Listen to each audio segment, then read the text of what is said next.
Ma'am क्या food जो है वो इमोशंस को भी अफेक्ट करता है? मतलब wrong food does emotions and decision making capabilities को भी?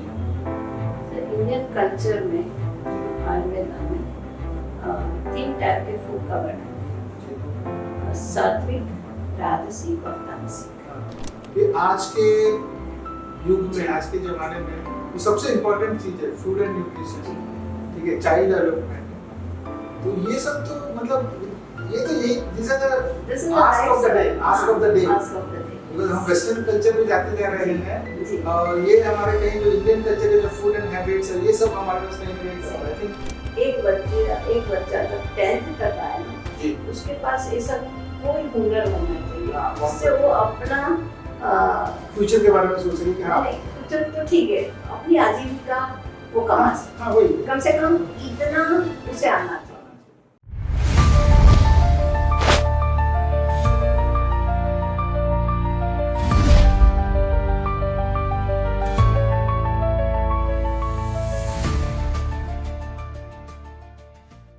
नमस्कार दोस्तों, एक बार फिर आप सबका स्वागत है मेरे एक और episode of unsung heroes legends in spotlight में। और इस पर्टिकुलर पॉडकास्ट में हम जनरली बात करते हैं मेंटल हेल्थ के बारे में, न्यूट्रिशन के बारे में, और हम इस प्लेटफॉर्म पे, इस स्पेस पे जनरली उन लोगों को लेके आते हैं जो दे आर ईदर लीजेंड्स और legends in making. The basic aim of this particular podcast जो है वो ये कि अवेयरनेस फैलाएं, मेंटल हेल्थ कितना इंपॉर्टेंट है, न्यूट्रिशन आज के डेट पे कितना इंपॉर्टेंट है, और इसी उद्देश्य से हम अपने गेस्ट को लेके आते हैं। और आज जो मेरे गेस्ट हैं वो भी बहुत ज़्यादा स्पेशल है। स्पेशल इसलिए बिकॉज जो मेरी मैम हैं, जो गेस्ट हैं, ये अपने ज़िंदगी के 36 ईयर्स इन्होंने एकेडमिक्स में लगाए हैं और पिछले 12 सालों से वो पोस्ट ग्रेजुएट में प्रोफेसर हैं। ये presently she is HOD of home science department Saurashtra university in Rajkot. And इनके बारे में, इनके रिसर्च पेपर्स इतने सारे मुझे देखना पड़ेगा। रिसर्च पेपर 23 रिसर्च पेपर्स हैं। इसके अंडर में उन्होंने 21 रिसर्च स्टूडेंट्स जो उन्होंने PhD किया है बैंड के अंदर में, और she has also written 6 books and her popular articles are almost about 10 of them. Apart from that, इनके जो awards हैं, इनको मुझे पढ़ना पड़ेगा। She has been awarded with honorary award of exemplary contribution in the Vibrant Gujarat Global Summit 2019, and also honorary fellow of Hindi Agri Horticulture Society Muzaffarnagar in the year 2010.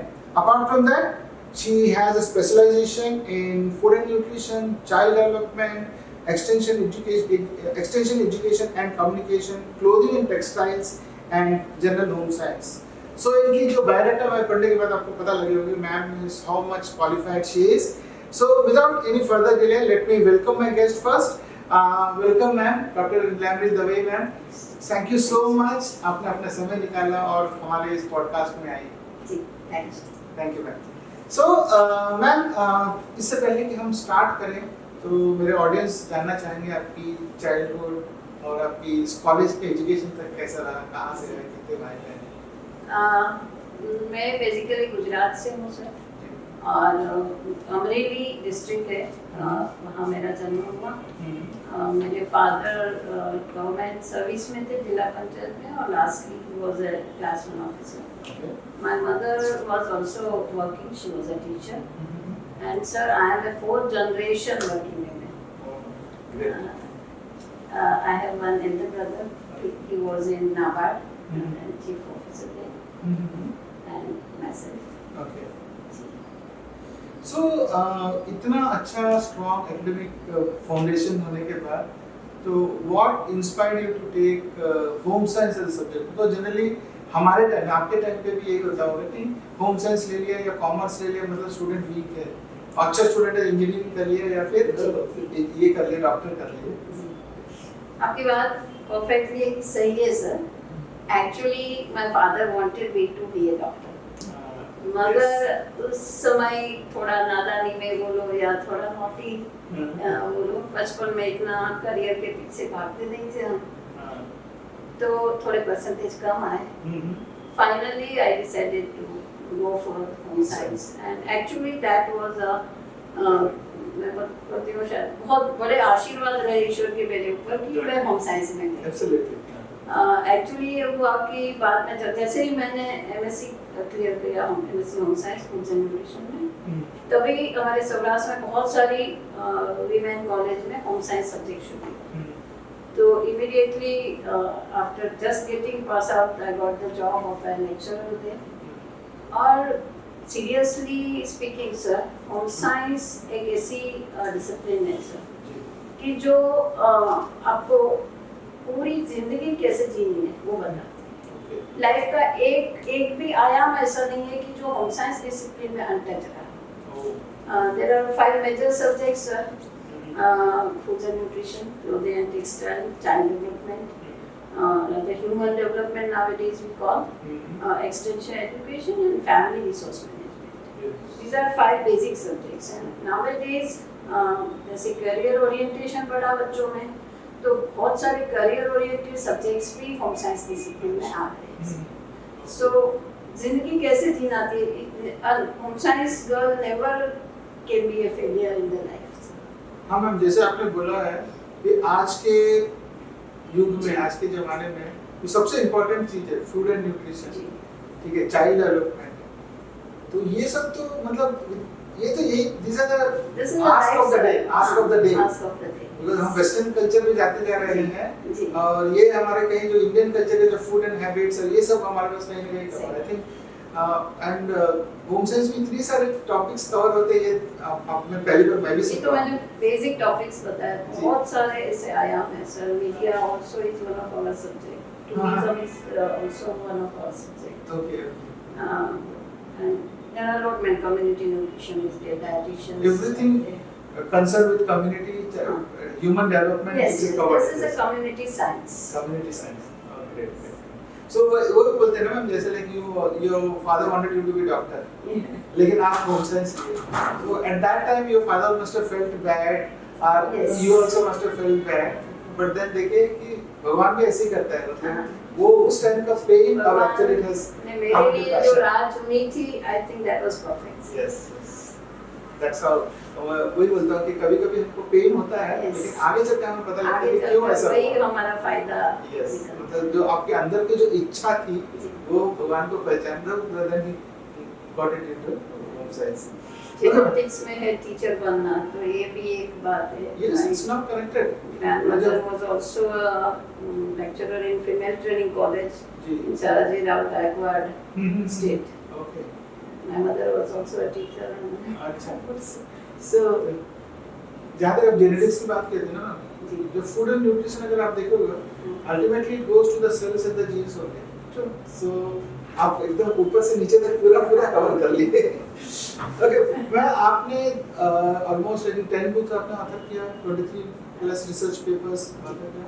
इसमें से आपको सबसे ज़्यादा कौन सा क्या इम्पैक्ट किया, मतलब what is that any one particular thing which has impacted you most और you like the most? Most of the research papers तो मेरे न्यूट्रिशन के ऊपर ही, different aspects of nutrition which I have covered. और मेरी बहुत सारी बुक्स भी मेरे सब्जेक्ट रिलेटेड हैं, मगर लास्ट बुक जो मेरी आई सर, एक्चुअली जब मेरी बेटी 12th में थी तो मैंने 1 साल की सैबेटिकल ली थी, तो उसमें हमें कोई एक बुक प्रोड्यूस करनी होती थी। तो leisurely when I was talking with my daughter कि बेटा इस बार मैं सोच रही हूँ क्या लिखूं, तो उसने विदाउट थिंकिंग शी सेड कि मम्मा ऐसा करो, जो भी तुम मुझे बोलना चाहती हो ना, you right. So that clicked me कि हाँ, this is a good concept, क्योंकि आजकल की जनरेशन के लिए हर माँ अपनी बच्चियों को कुछ ना कुछ कहना चाहती है। yes. और पैराडाइम्स आर फास्टर शिफ्टिंग, क्योंकि टेक्नोलॉजिकल डेवलपमेंट हो रहा है, लाइफ फास्ट हो रही है और करियर ओरिएंटेशन बढ़ा है गर्ल्स में। तो ये सब चेंजिंग सिनेरियो में सर जब हम देखें तो आजकल की जो रिक्वायरमेंट्स है वो भी अपनी गर्ल्स करें और साथ साथ अपनी भारतीय ट्रेडिशंस भी जो है वो भी बरकरार रखें। तो मुझे लगता है कि हर भारतीय माँ को कुछ ऐसा कहना है। देन आई थॉट कि जो माँ इतनी कम्युनिकेशन में अच्छी नहीं भी होगी तो ये बुक शायद वो अपनी बेटी को गिफ्ट कर सकेगी। तो बेटी की 18th बर्थडे पे मैंने ये बुक उसको गिफ्ट की थी सर। मैम टाइटल नहीं बताया बुक का? मुझे पहली बुक गुजराती लैंग्वेज में आई, मेरी लाड़की ने, हमारी लाड़की ने, दैट इज द टाइटल। और बाद में बहुत सारे लोगों ने बोला कि मैम आपको हिंदी में भी आप उसका अनुवादित करिए, तो उसका टाइटल है मेरी लाड़की, मेरी प्यारी बेटियाँ, प्यारी बेटी, ये title. So that means ma'am, this book is for every girl child, adolescent girl child. Adolescent and young adults. Young adults. Generally Gen Z, as you say. Gen Z, yes. Okay, तो Gen Z की बात चली है। So मैं अपने audience को बता दूं कि अगर आपके घर में भी एक बच्ची है तो फिर आप इस बुक को जरूर लीजिएगा। इसका डिस्क्रिप्शन में आपको, इसका डिटेल्स मैं आपको डिस्क्रिप्शन में दे दूंगा, because this book is ma'am ने दिल से लिखा है। जब उनकी बेटी के सामने में रख के जो उनकी बोलती है उन्होंने लिखा है, तो दिस इज अ कॉमन, कोई भी कॉमन लेडी, मतलब कोई भी मदर उसको कनेक्ट कर पाएंगे उससे, राइट मैम? ग्रेट। सो जेन की बात की मैम, तो आजकल स्ट्रेस एंड एंजाइटी जो है नॉर्मल थिंग हो रही है जेन में। So how is diet and lifestyle related to this stress and anxiety? Sir, stress and anxiety start with very younger age nowadays. Yes. Not about Gen Z only. बचपन से school going children also they feel stress. Even playhouse में जाते बच्चों को भी stress है. But specifically when you are asking about Gen Z, तो बात यह है सर मेरे हिसाब से कि करियर पर्सपेक्टिव आप देखें या एजुकेशन का लोड ज़्यादा देखें या आइडेंटिटी बनाने की एक बात हो या मीडिया में कैसे अपने को अच्छा दिखाना है, प्रेजेंट करना है, ये भी एक एस्पेक्ट हो सकता है। और करियर स्ट्रेस तो है ही है।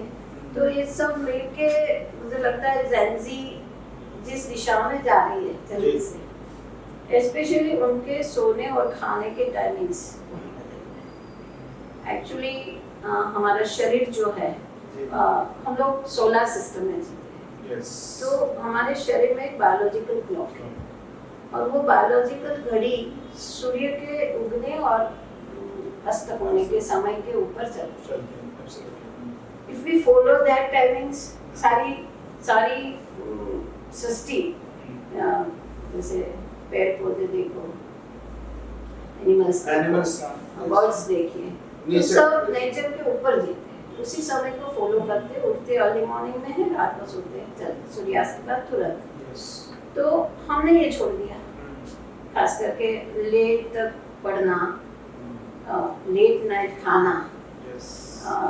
हम जब बच्चे थे तो हमारी दादी बोलती थी रात को राक्षस लोग खाते हैं, मगर आजकल तो स्विगी एंड जोमेटो के युग में रात को 2 बजे भी आप ऑर्डर करो मिल जाएगा। सो ये एक पैटर्न बहुत चेंज है, लेट तक जागना और उठने के टाइम तो कभी सेट ही नहीं है, कभी 11 बजे उठेंगे, कभी 10 बजे, कभी जाना है तो 6 बजे। तो that has disturbed their biological clocks, जिसे सर्काडियन रिफ्लेक्स कहते हैं।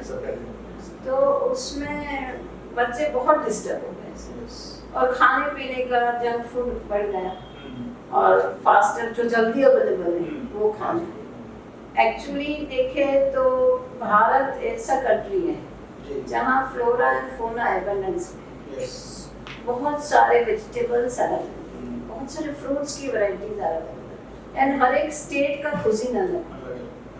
तो there are lots of savouries to it. उसको छोड़ के हम लोग पागल की तरह पश्चिम देशों जो खाते हैं, हाँ, वेस्टर्न कंट्रीज में burger and pizza and pasta and all सब things, they are eating such things because they do not get fresh things.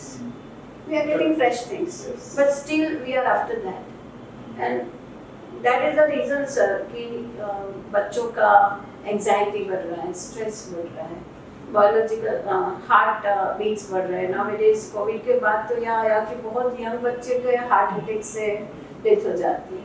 तो ये सब इसलिए हो रहा है कि पूरी लाइफस्टाइल को एक्चुअली मेरा अगले दोनों क्वेश्चन का आपने आंसर पहले दे दिया। अच्छा, okay, sir. मैंने बोला कि जैसे स्लीप डिप्राइवेशन है, हाँ, प्लस sleep deprivation, और उसके बाद पूरा उनका, और अब जैसे आपने ये भी बोला कि डायबिटीज हो गया, वास्कुलर डिजीज, हार्ट डिजीजेस हो गया, ये आजकल यंग एज में आने लगे हैं। yes. सो और ये भी बोला जाता है कि डायबिटीज वगैरह रिवर्सिबल है। हाँ. सो क्या डाइट भी, इनको डाइट के थ्रू आप इनको रिवर्स कर सकते हैं? Yes, definitely, sir. डाइट को प्लान करें, लाइफस्टाइल को, दोनों चीजें, Diet and lifestyle. Diet and lifestyle, exercise is also equally important, meditation is important, Yes. Yoga, meditation, total overwhelming of your body. और बहुत होलिस्टिक अप्रोच अगर देखें तो सुबह उठने से सोने तक अगर हम कॉन्शियसली अपने लाइफ को मैनेज करें तो that is not difficult to reverse the diabetes and heart issues. So but आपको लगता है ना कि जेनजी जो है, जिनके पास पेशेंस नहीं है, जो 30 सेकंड्स में सब कुछ चाहिए, उनको 30 सेकंड्स रील को भी देखेगा, पेशेंस नहीं है, तो because when you change your lifestyle, आप अपना लाइफस्टाइल चेंज करना, ईटिंग हैबिट्स चेंज करना, sleep to you need to put in effort, मतलब एक कॉन्शियस एफर्ट चाहिए। तो आजकल I not even 5 or 10% of the people have this. Sir इसमें मैं समझती हूँ that is a parental failure. Yes, आपने बहुत इसकी बात की, पेरेंटल फेलियर। ओके, क्योंकि पहले की जनरेशन में जैसे मेरी मदर थी तो without failure she used to cook 4 meals every day, though she was working and enjoying it. तो हम लोगों को शायद बाहर के खाने की आदत ही नहीं बनी, घर में ही ये फूड मिल जाते थे और इतनी सारी वैरायटी बनती थी घर में। तो ये अब क्या है, मदर्स आर वर्किंग, उनके पास इतना समय नहीं है, या वर्किंग नहीं है तो कहीं ना कहीं एंगेजमेंट तो है ही होगा। तो मॉर्निंग टाइम तो मैं समझती हूँ कि बैलेंस मील बनता है, मगर इवनिंग में there is always some shortcut. तो हम ही डाल रहे हैं आदत, या तो लंच बॉक्स में हम तैयार नहीं कर सके फ्रेश नाश्ता तो पैकेट्स खोल के डाल दिए, and gradually this becomes a habit.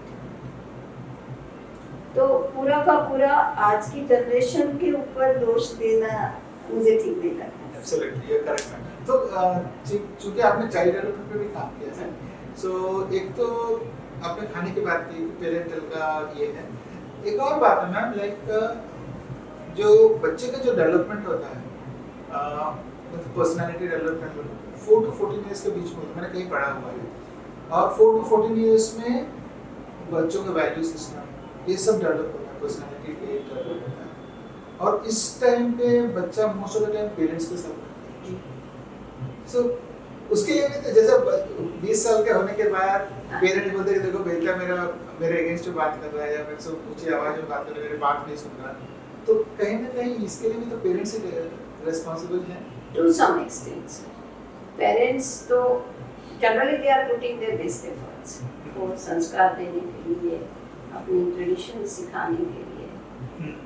थोड़ा प्रॉब्लम जहाँ आया है कि न्यूक्लियर फैमिलीज बढ़ते हैं। Yes, I think that is the, हाँ, और जो दादा दादी जो सिखाते थे, जो बेनिफिट हमें मिला, वैल्यू सिस्टम, शायद नई जनरेशन को ये इतना नहीं। I think that is the point, nuclear families के कारण। और दूसरी बात ये थी कि अगर पेरेंट्स के साथ भी बच्चे की शायद ट्यूनिंग नहीं जम रही है, तो घर में जॉइंट फैमिली कोई ना कोई ऐसा रोल मॉडल रहता था कि चलो मैं नहीं तो चाची, चाची नहीं तो दादा, कोई ना कोई उन्हें संभाल लेते थे, उनका काउंसलिंग करते थे, रूटीन में करते थे। बच्चों को स्टोरीज कहने में ऐसे ऐसे अलग अलग तरीके से धीरे धीरे वो एक कम्युनिटी लिविंग सीख जाते। अब चूंकि न्यूक्लियर फैमिलीज ज़्यादा हो रहे हैं, और अब तो दादा दादी भी न्यूक्लियर फैमिली के पार्ट नहीं रहे, तो that is the major reason कि बच्चे जाए तो कहाँ जाए। दूसरी बात ये है कि प्लेग्राउंड्स नहीं रहे सिटी एरिया में, तो जो फिजिकल एक्टिविटी थी वो समय वो लोग कहाँ देते हैं, मोबाइल में देते हैं। स्क्रीन टाइम बढ़ गया उनका, अब जो देखते हैं उसी का इम्पैक्ट आता है। जैसे वायलेंट गेम मोबाइल में खेलते हैं तो वायलेंस आएगी आएगी। और आइडेंटिटी क्राइसिस है, अब बच्चे को पेरेंट्स इतना समय नहीं दे पाते तो ये होता है कि बच्चा अपने कलीग्स को पूछता है, अपने पीयर ग्रुप में पूछता है, वो उनकी समझदारी भी बच्चे जितनी है तो ऑब्वियस है कि कहीं ना कहीं there is some clue is leaking.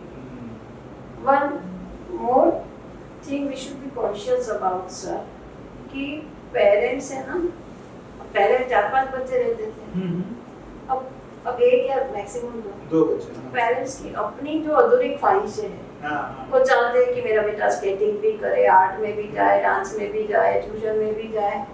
अब बच्चा तो एक ही है, तो सुबह से उठ के रात तक स्विमिंग के पीछे ही रहते हैं। Too many things. अब एक बच्चे में आप कितना स्टक भरोगे? उसका बचपन नहीं रहता।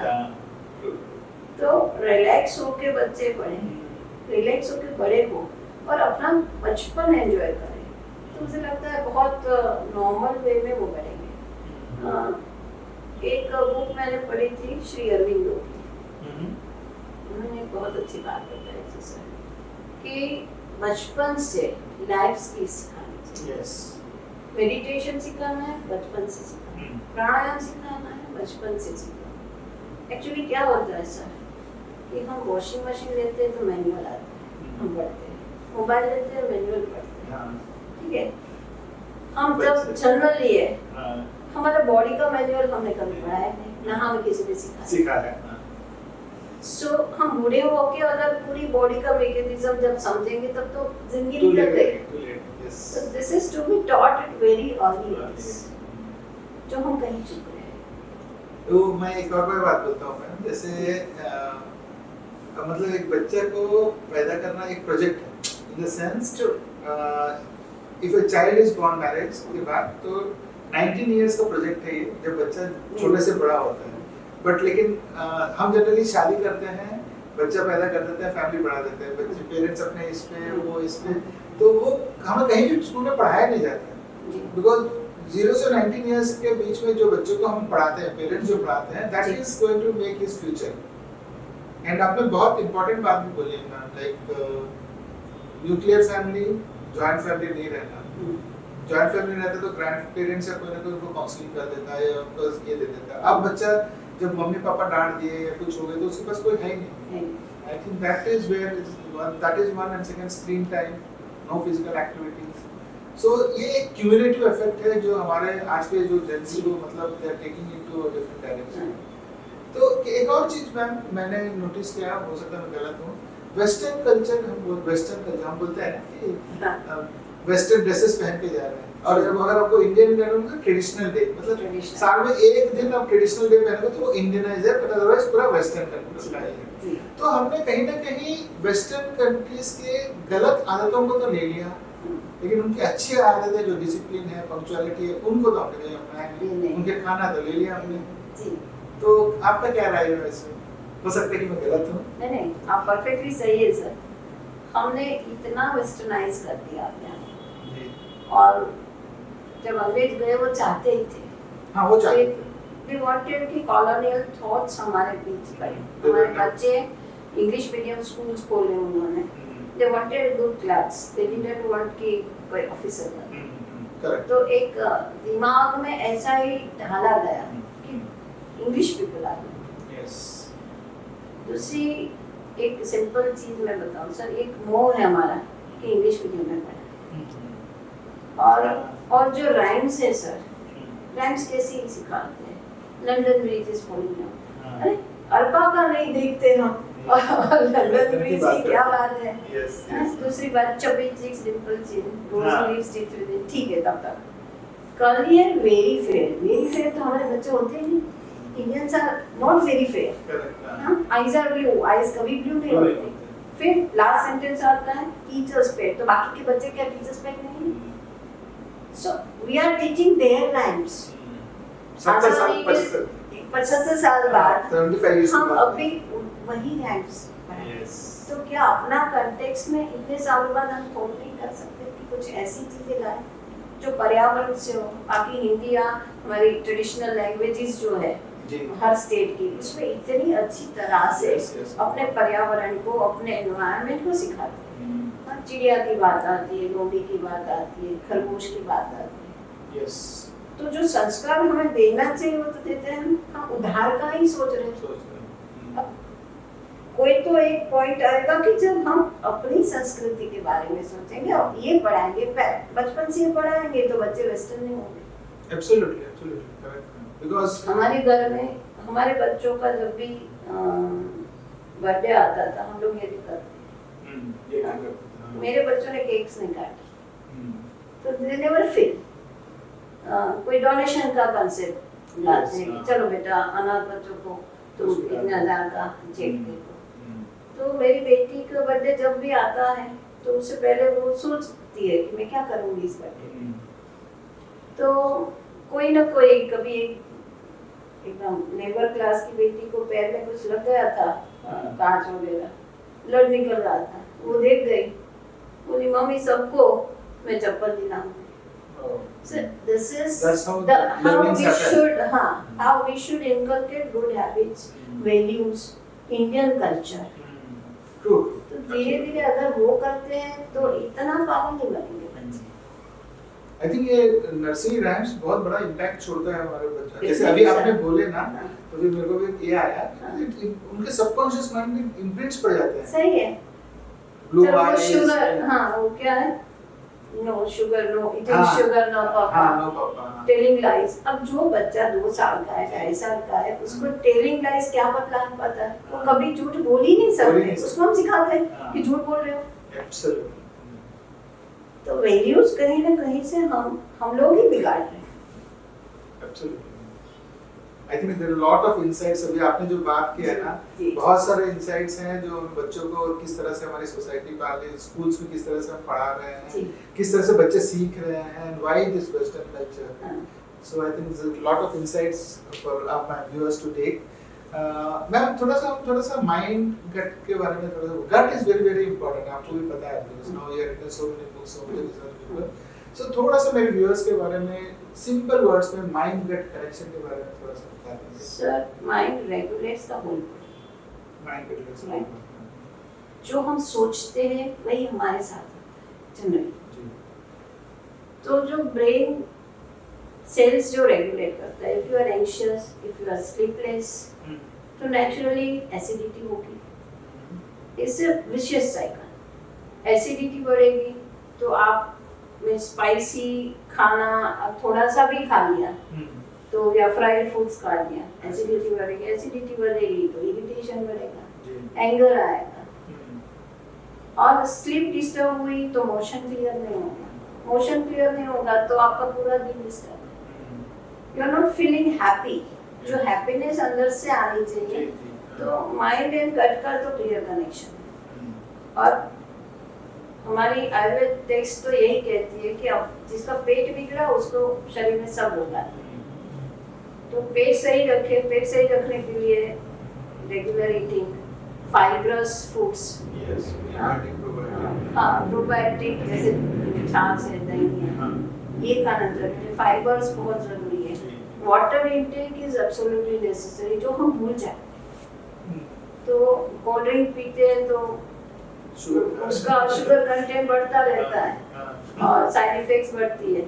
लोग तो पानी के बजाय में पेप्सी कोका कोला पीते हैं। Yes, so that is the relation sir की बॉडी और माइंड। आप स्लीप डिस्टर्ब हुई, खाना समय डिस्टर्ब हुआ, सोने का टाइम इंडाइजेशन होगा ही होगा।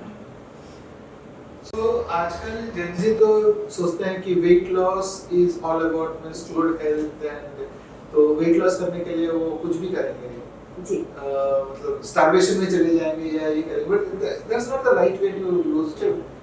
सर छत्तीसगढ़ तो एक शिल्पकारों की स्टेट है।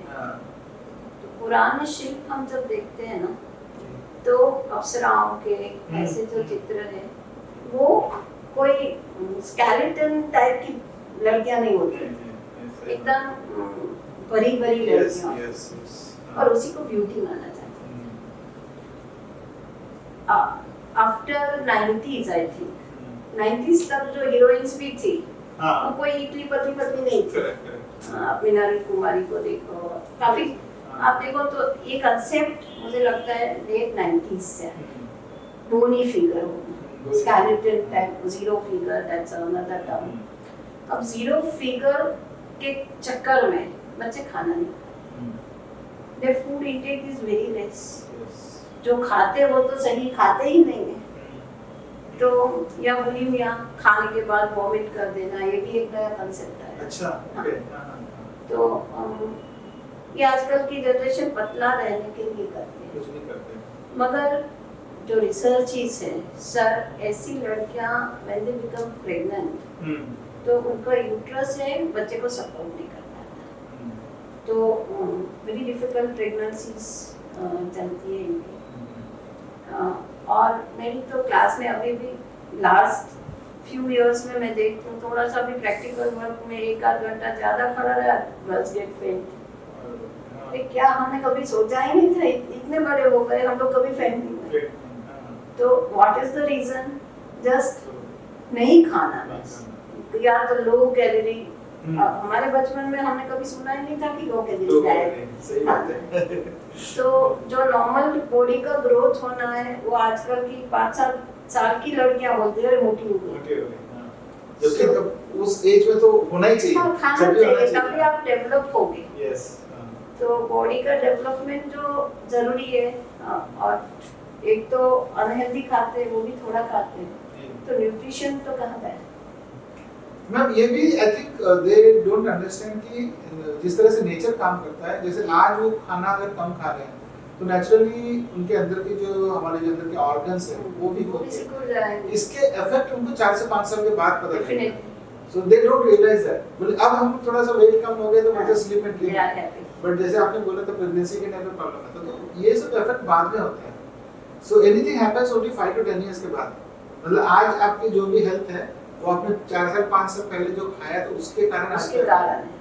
So I think this is a very important मोटापा point. नहीं होना चाहिए, but healthy body is necessary. Healthy body is different from motapa. Yes. And weight loss is not a healthy body. It's not healthy. It's not a healthy body for certain. So I have authentic sources to tell that अगर आपका weight loss बहुत ज़्यादा हो रहा है, doesn't mean कि आप healthy हो. Sure. आप internally आपका organ strength होना चाहिए, आपके nutritious food आपके अंदर में जाना है. All nutritious fibrous food, prebiotic, probiotic foods should also go there. So exercise जैसे 2 exercises होते हैं, एक physical exercise और mental exercise. जहाँ तक mental exercise है, meditation हो गया, mindfulness techniques, ये सब है, which are very very important. जो बहुत ही important है, बहुत ज़्यादा important है, because हमारे एनर्जी लेवल्स को बढ़ाने के लिए या फिर जो भी डाइजेशन वगैरह बढ़ाने के लिए बहुत आजकल के चैलेंजेस को फेस करने के लिए मेडिटेशन इज एब्सोल्युटली नेसेसरी, क्योंकि बहुत सारे challenges you are facing and आपका मेंटल बैलेंस बहुत जरूरी है। तभी आप मेंटल बैलेंस रह सकते हो, आप गुस्सा नहीं होते हो, आप फ्रस्ट्रेट नहीं होते हो, आप एंशियस नहीं होते हो, अगर माइंड को प्रॉपर्ली ट्रेन किया है तो ये कभी नहीं। तो बट अनफॉर्चुनेटली मैम हमारे एजुकेशन सिस्टम में ये वाला पार्ट बहुत कम है, मतलब it's not a part of a compulsory course. It should start from KG या nursery. I think that's very necessary. तभी हाँ, ये it should be a mandatory part of studies, या तो सुबह में 1 आवर इसके डेडिकेटेड आफ्टर प्रेयर तुरंत 1 घंटा कम से कम इसके पीछे लगाएं, और धीरे धीरे आई थिंक अगर and it's a very easy thing ma'am, अगर स्कूल अगर बनाता है कि 15 मिनट 20 मिनट भी आफ्टर प्रेयर कर लें, कंपलसरी कर दें, so with in 2-3 months they will see the results. Definitely. But कोई करके नहीं रहा मैम, आप इतने आ रहे हैं, कुछ you should actually implement. There are schools there are schools जो काफी सारी ऐसी प्राइवेट स्कूल्स जो मैं जानती हूं, वो गुरुकुल सिस्टम में जा रही है, दैट्स वेरी गुड, बहुत अच्छे रिजल्ट्स आ रहे हैं, बहुत ही अच्छे। आएंगे ma'am, because just 15-20 minutes of everyday dedication will actually give a exponential concentration बढ़ता है, memory बढ़ती है, और means to withstand stress किस तरह से डिसीजन लेना है, और सिचुएशन जो सामने आई उसको फेस करने के लिए attitude. जो दिमाग में जो प्रोसेसेस होती है, yes, कि उसको कैसे रिएक्ट करना है, तो 2 बार सोच के अगर रिएक्ट करे तो सही शायद।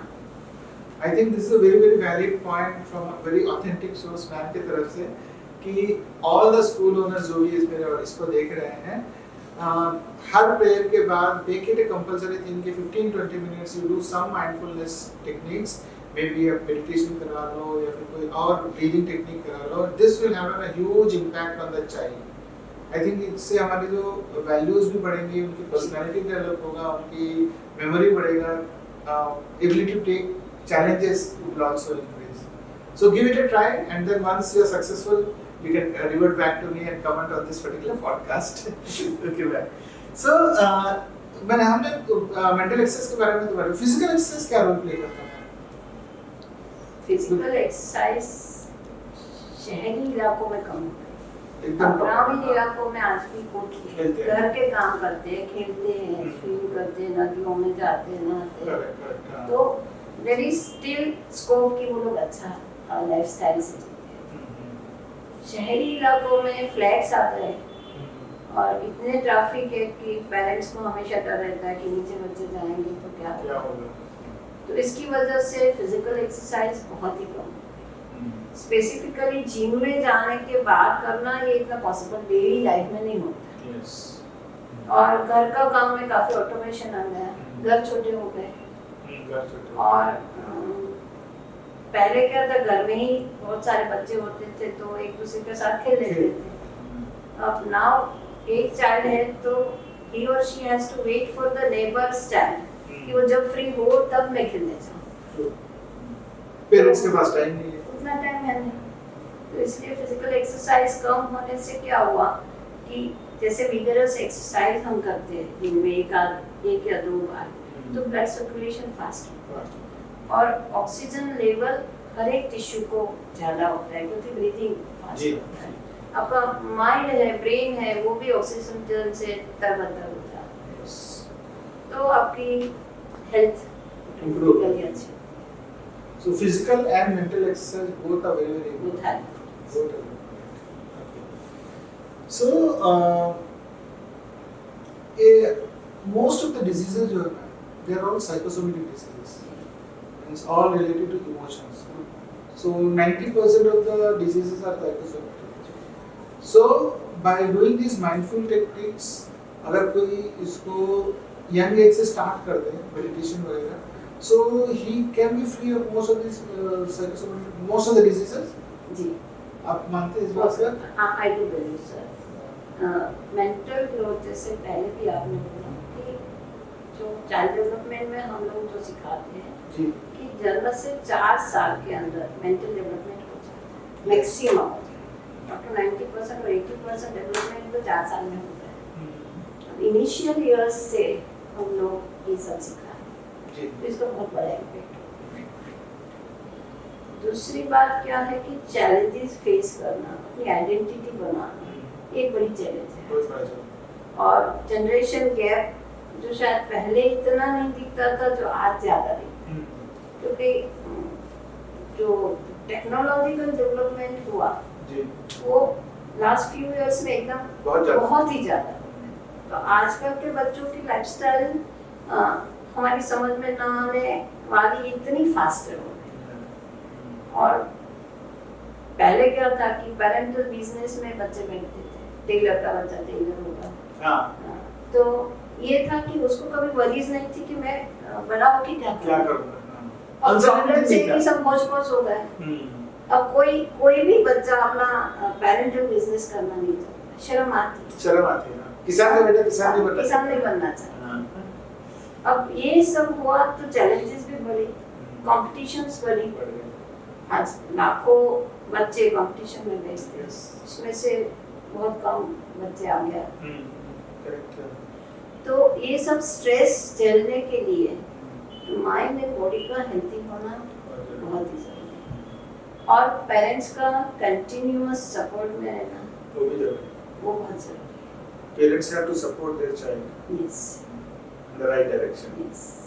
Right direction. Yes. That's very important. Okay. So ma'am, आपने न्यूट्रिशन में इतने सारे पेपर्स लिखे हैं सब कुछ. एक golden rule for nutrition for the people, for the students who are preparing for the competitive exams. जैसे बिलासपुर जैसा यहाँ पे कॉम्पिटिटिव एग्जाम्स का गढ़ बोलते हैं, मतलब ऑल बीएससी वगैरह का. So most of the students they come from outside और यहाँ पे रहते हैं. Okay. So एक golden rule for nutrition for them. As a nutritionist, I would suggest sir कि एक तो जो 3 और 4 heavy meal का जो concept जी. है वो छोड़ना होगा. Okay. जो स्टडीज कर रहे हैं कंसंट्रेशन जिन्हें चाहिए जी. और लंबा सा टाइम बैठ के उनको जो स्टडीज करना है they can not afford to have heavy meals क्योंकि नींद आती है. जब हम ज़्यादा Yes. खाना खाते हैं तो ब्लड पूरा स्टमक में जाता है तो ब्रेन को इतना ब्लड नहीं मिलता. जी. तो इसके लिए लाइटर फूड्स चाहिए. कोई भी प्रकार की साधना चाहे वो धार्मिक हो या अभ्यास की लाइटर फूड खाए. दूसरी बात है they should have plenty of water और फ्लूइड्स. उससे स्ट्रेस लेवल कम होता है सर. Okay. जितना हाइड्रेटेड बॉडी के Yes. सेल्स रहते हैं तो स्ट्रेस कम रहता है. तो they will be able to concentrate on studies. और फ्राइड फूड्स अवॉइड करें, स्पाइसी फूड्स अवॉइड करें और काफ़ी रफेज खाए, सलाड्स खाए एंड फ्रूट्स खाए. फ्रूट जूस नहीं, I would suggest Fruits. Fruits क्योंकि Colored फाइबर्स fruits. भी आते हैं. हाँ, और खास करके रेड और ऑरेंज फ्रूट्स. उसमें लाइकोपिन होता है और वो जो लाइकोपिन होता है एंटीऑक्सीडेंट है Okay. तो that helps a lot. So light food, more fruits, more fibrous, this thing, and lot of water. Lot of water in any form, शरबत पिए, छाछ पिए, charge पे. Okay, that's सूप a पिए, great दाल point. पिए. So because बहुत सारे students हैं जो बाहर से आते हैं जी. और खाना नहीं बनाते हैं. हाँ. So they work like हमारे central library में हाँ. they study from morning 8 to रात 10 o'clock. So I think this is a very good tip for them. So how is this one? 2 hours sleep, 2 hourly meal खाए, छोटे छोटे meals खाएं. छोटे मील खाने से क्या होता है कि वैरायटी बढ़ जाती है. वैरायटी बढ़ती है तो न्यूट्रिएंट्स भी बढ़ेंगे. बढ़ेंगे. So body को इसमें फ्रूट आया एक मील में, दूसरे में वेजिटेबल आया, किसी में लीफी वेजिटेबल्स आया, किसी में दाल या प्रोटीन आया. proteins आ रहे हैं. तो that will help there proper nutrition. So ma'am क्या फूड जो है वो इमोशंस को भी इफेक्ट करता है? जी. मतलब wrong food does emotions and decision making capabilities को भी? सर इंडियन कल्चर में आयुर्वेदा में 3 टाइप के फूड का वर्णन है. जी. सात्विक, राजसिक और तामसिक. हाँ. सात्विक फूड जो होते हैं जो हमने अभी डिस्कस किया, जी. फ्रूट्स खाओ, लाइटर फ्रूट्स खाओ जी. जो इजीली डाइजेस्ट हो सके, तो वो सात्विक है. वो आपके इमोशन को शांत करते हैं, ओके. एंजाइटी को कम करते हैं, बैलेंस माइंड, बैलेंस व्यू बनता है आपका, जी. और you will be able to memorize well. और अच्छे से आपको याद भी रहेगा, कंसंट्रेट कर पाओगे. जी. तो और वृत्तियाँ शांत होने से क्या है, आदमी शांत है. यस. तो ये एक है. राजसिक खुराक, राजसिक फूड जिसे बोलते हैं, fried foods, non vegetarian foods, okay. Heavy spices वाले फूड्स, जो जनरली जो वॉरियर्स होते थे या राजा होते थे वो ऐसा खाना खाते थे क्योंकि उनको एक जोश चाहिए. जोश चाहिए. हाँ. तो वो जोश देने वाली ये सब खुराक है. मगर डेली रूटीन में we can not take this. और तामसिक फूड्स जैसे शराब है, स्टील फूड है, ज़्यादा स्पाइसी अनियन एंड गार्लिक बहुत डाला हुआ एकदम, तेज बहुत. हाँ वो मिर्च मसाला वाला, वो आपको आलस देता है, आपके नेगेटिविटी बढ़ती है. तो इमोशंस पे डेफिनेटली अपने डाइट का बहुत बड़ा impact. But sattvic food is the best. That is best. That's the best. Okay. Great. तो मैम आजकल जैसे हमने बात में किया था स्क्रीन टाइम बहुत ज़्यादा हो गया. तो नो स्क्रीन टाइम ज़्यादा होने से क्या it affects the sleeping pattern, it also affects the diet intake वगैरह डेफिनेटली. करता है? हाँ. ये आज ही मैं कुछ नेट पे देख रही थी कि सोने से पहले कम से कम 1 घंटे का हमें स्क्रीन टाइम फास्टिंग करना Screen time fasting. दूर I have heard of screen time fasting. Okay. Means उसको दूर रखना है. हाँ. उसकी जो ब्लू लाइट्स होती है ना, वो आपकी स्लीप का जो ब्लिंक करती है वो आपकी स्लीप को डिस्टर्ब करती है. Okay. तो और रेडिएशन तो Radiation तो है ही है. हाँ. तो स्क्रीन टाइम कैसे कम किया जाए। अगर स्टडीज में आपको जरूरी है इतना करिए, क्योंकि वो भी ऑनलाइन क्लासेस वगैरह सब चल रहा है। मगर एक बार क्या होता है, हम रील खोलते हैं ना, एक के बाद एक रील चलती जाती है और कितना समय निकल गया वो हमें पता नहीं है। सही बात है। दूसरी बात ये है कि फ्रेंड्स कम बन रहे हैं, because you are always busy with your mobile. तो फिजिकल फ्रेंड्स जो है फेसबुक फ्रेंड में मुझे लगता है बहुत सारे होंगे, thousands millions और फिजिकल फ्रेंड्स शायद इतने नहीं होते। और आपको जब टेंशन होता है तो friends are the supportive system. Yes. तो ये करने के लिए स्क्रीन टाइम कहीं ना कहीं से रिड्यूस करना है। एक स्ट्रेस का कॉज स्क्रीन टाइम ये भी है कि जैसे मैंने एक पोस्ट डाली आइदर इंस्टा पे या फेसबुक पे, अब मुझे कोई लाइक नहीं कर रहा है तो एक बहुत कम लाइक्स आए। ये एक चैनजी में आप बता रहे एकदम बहुत बहुत कॉमन, मतलब 10 में से 9 लोगों का ये प्रॉब्लम है। मेरे फ्रेंड ने मुझे लाइक नहीं किया, he is avoiding me or she is avoiding me। Yes। See, this is a small conclusions they are taking, जिनकी रिलेशनशिप जो है वो स्ट्रेंथन नहीं होती, एकदम always they are insecure। Yes। मेरी रिलेशनशिप खराब हो गई, तो that is the reason। तो screen time apart from radiation there are other things also कि जो आप जो देखते हो ऐसे विचार आपके दिमाग में आते हैं, वो इम्पैक्ट होता है subconscious. one has to resist that। अच्छी चीजें देखोगे तो शायद पॉजिटिव इम्पैक्ट आए। Great ma'am.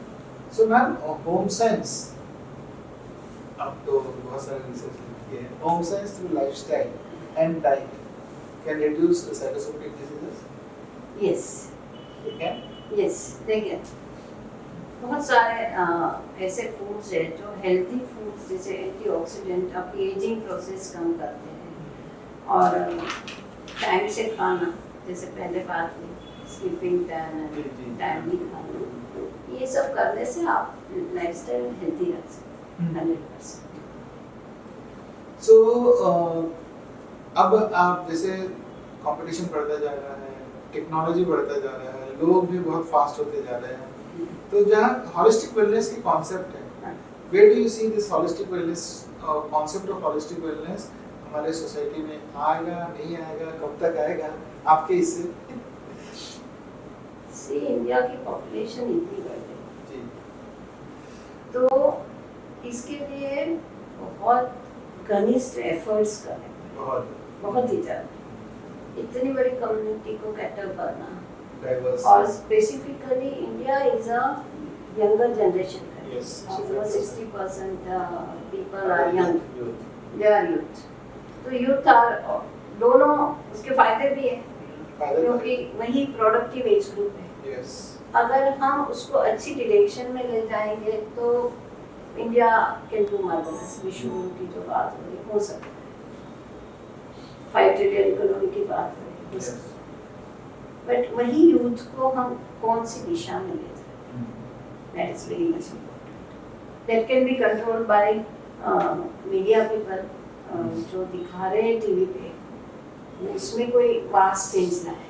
मीडिया भी, कॉलेजेस आल्सो, कॉलेज फेस्टिवल्स आप देखो, student of the year, what nonsense. इतना क्या कॉम्पिटिटिव बन रहे हैं कि अपना बेस्ट फ्रेंड को हम भूल जा रहे हैं। तो ये जो है हेल्थी लाइफस्टाइल की ओर बच्चों को ले जाना, उनसे डायलॉग करना, सबसे बड़ी बात है कि गुड टीचर्स हो, बैलेंस टीचर्स हो, बैलेंस पेरेंट्स हो, और parental education is important, very much important. Before conception I say कि parental training must be provided. तो जनरली लोग काउंसलिंग के लिए आते हैं मेरे पास भी, तो मुझे ऐसे लगता है कि काउंसलिंग बच्चों से ज्यादा पेरेंट्स का पहले करें, उसके बाद वो बच्चे भी करें। ये तो सही। That's how it is. See, young students can change the world. Yes, absolutely. If they are driven to the right direction. अगर हम उनको खाली उनका दिमाग इतना एक्टिव है, अगर हम उनको खाली रखेंगे तो वो क्या करेंगे, पान या तम्बाकू करते करते वो टीवी पे मैच देखता रहेगा पूरी दिन, या तो कुछ ड्रग्स के पीछे जाएंगे या कुछ और करेंगे।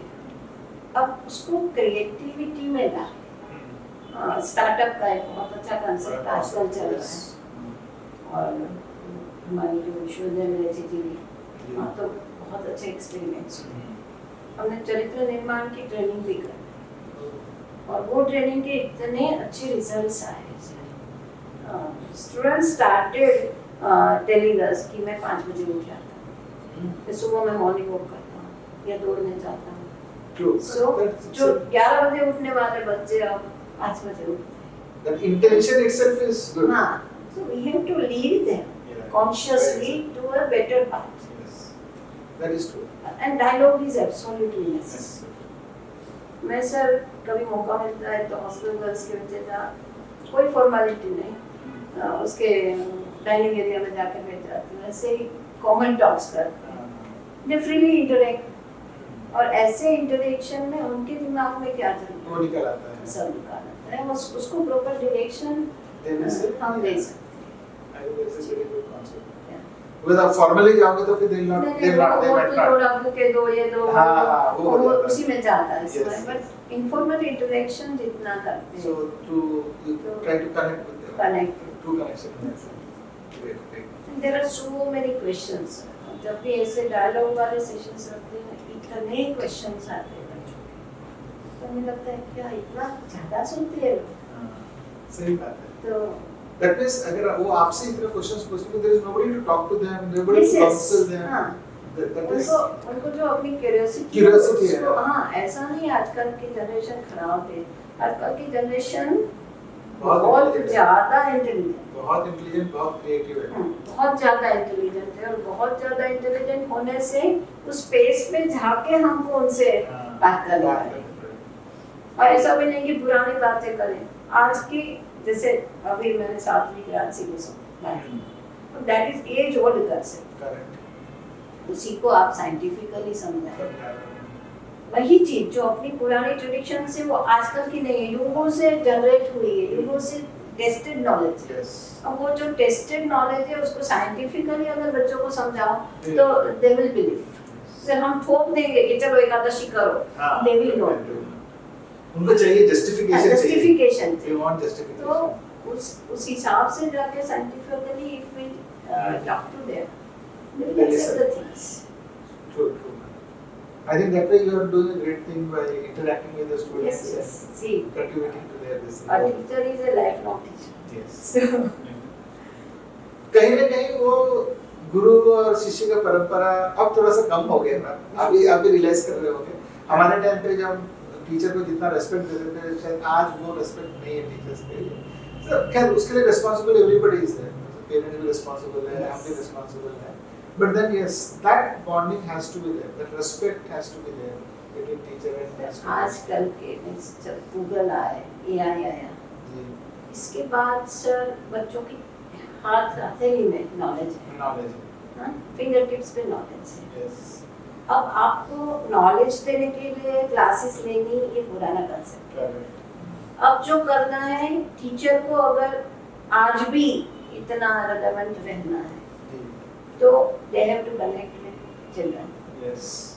They have to discuss with them freely. और सबसे बड़ी बात उनको लाइफ स्किल्स सिखाना। अब बात करो सिलेबस से थोड़ा हटके भी मैं तो टीचर्स को बोलती हूँ, सिलेबस आप 2 चैप्टर नहीं पढ़ाओगे, बच्चे गूगल से सीख लेंगे। ठीक है, सही बात है। मगर आप अगर उनको लाइफस्टाइल नहीं सिखाते, see there are so many life skills. Each and every step they want, body gestures से लेकर how to face interview, कैसे ग्रुप डिस्कशन करना है, कैसे आपका कम्युनिकेशन कैसा होना चाहिए, there are lot many things. इसके बारे में बात करें, इसके बारे में कुछ नहीं तो शॉर्ट कोर्सेज शुरू करें यूनिवर्सिटीज या colleges. True, I think that's very.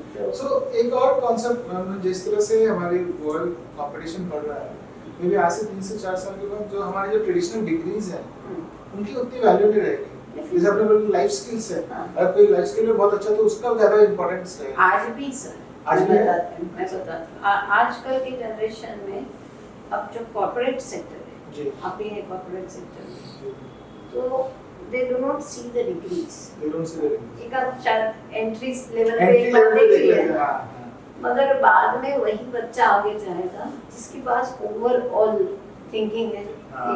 एक क्रिएटिव पर्सनालिटी है, जी, पॉजिटिव थिंकिंग है, हम्म, ग्रुप में काम करने की क्षमता है, एक बार, टीम वर्क है, वही बच्चे आगे जाए। आई हैव सीन कि सिंपल ग्रेजुएशन के बाद कुछ बच्चों को इतना अच्छा पैकेज मिल जाता है, हाँ, और कोई पीएचडी करने के बाद भी इतना पैकेज नहीं मिलेगा। struggle करता है। This is a basic difference. Great. मैं अब थोड़ा सा छत्तीसगढ़ के बारे में, since you are sitting in Bilaspur, so what do you think हमारे छत्तीसगढ़ में एजुकेशन लेवल, एजुकेशन स्टैंडर्ड क्या है? बिकॉज आपने पूरा इंडिया देखा है, so when you are here as a first lady, you are closely associated with students. Chhattisgarh का मेरा अनुभव मैं बताऊं आपको, लोग बहुत अच्छे हैं, हाँ, लोग बहुत अच्छे हैं। बहुत एम्बिशियस नहीं है, शांति प्रिय प्रजा है, और बच्चों के में भी ये रिफ्लेक्ट है। तो इतना करियर के पीछे दौड़ भाग करके कहीं पहुंच जाना, इसको पछाड़ के हम आगे निकल जाए, वो साइकोलॉजी यहाँ नहीं।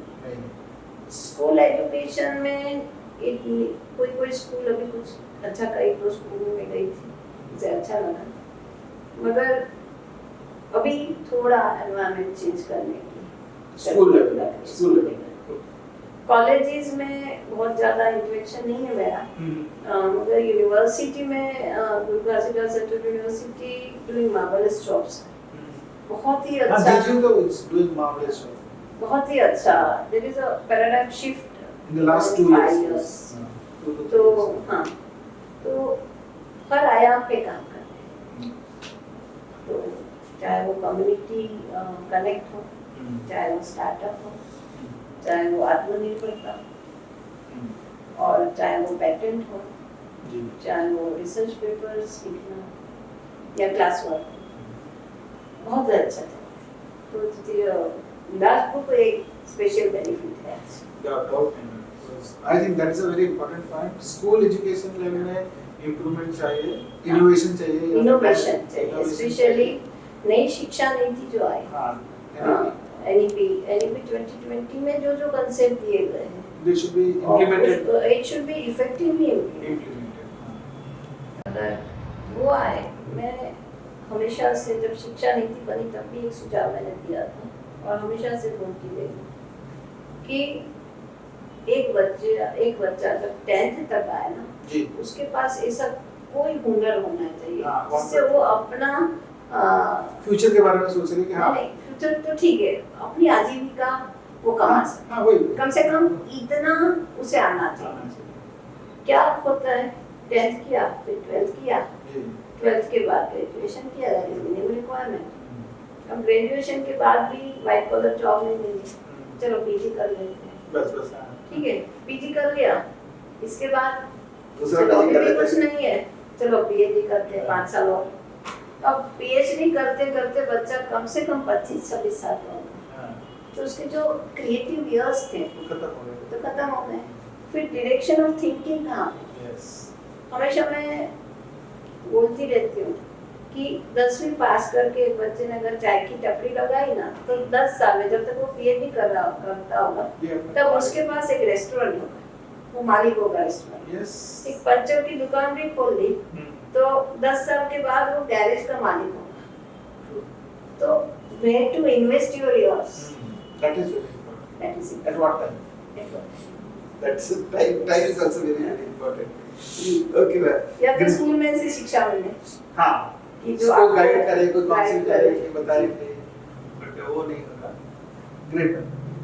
सो जो हमारे भी यहाँ पे यंगस्टर्स हैं जो सामने में हैं, मैम की बातें बहुत अच्छे से सुन लो। आज तुम चाय की टपरी लगाए हो तो 5 साल के बाद तुम अपने होटल खोल लोगे, ठीक है? अब जैसे ये भी कैमरा के पीछे है, जी कहीं काम कर रहे हैं, आज ये अपना कैमरा ले ले तो अब तुम अपनी खुद की स्टूडियो खोल लोगे। सही बात। So that's a very very important point, ma'am. So finally, ma'am, जाते जाते जी message to my 3 simple habits जो मेरे viewers करना चाहिए ताकि उनकी health अच्छी रहे, lifestyle अच्छी रहे।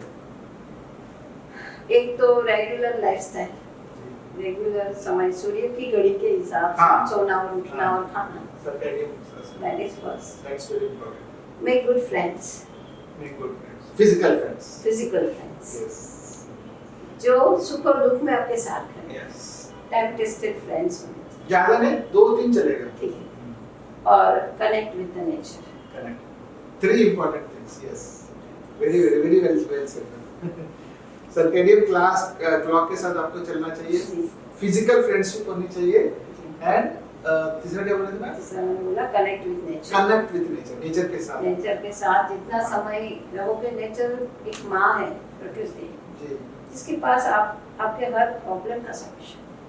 Yes. इफ यू सिट नदी किनारे, आप 10 मिनट बैठोगे शांति से, Hmm. जो चीजें आपको वरीज दे रही है ना, उसका सॉल्यूशन आप ही ढूंढ लो. बर्ड्स को चहचहाए देखो, हाँ, so- देयर इज नेचर के पास एक बहुत बड़ा हीलिंग पावर है, Yes. जो आपके साइकोसोमेटिक डिसीजेस को कंप्लीटली कवर कर सकता Sure. Thank you so much, ma'am. So thank you so much, ma'am, for Yes, being sir. there on our podcast. Thank you for calling me, sir. It was really very amazing this thing, and I think बहुत सारे मतलब सीख मिलेंगे यहाँ से. मेरे को reels में बनाऊंगा जब, बहुत सारे रील्स होंगे जो छोटे-छोटे होंगे, जो आज के बच्चे जो 30 सेकंड वाले, 30 second. but they will be very valuable to parents also and the students also. So thank you so much for Thank you, being sir. there.